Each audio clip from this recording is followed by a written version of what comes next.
tukiachana hayo ya barabara, tuingie katika siasa sasa.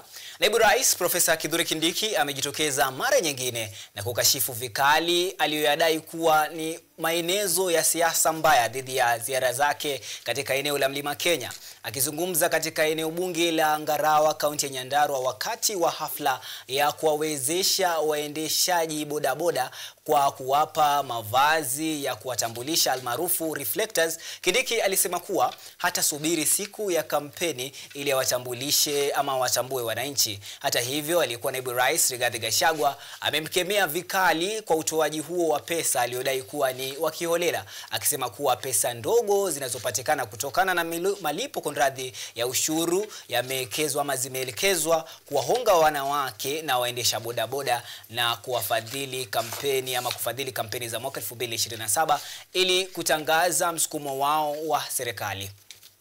Wanasiasa wengi wamezoea kungojea siku ya kampeni ya kuomba kura ndio anatambua kuna mtu anaitwa mtu ya bodaboda.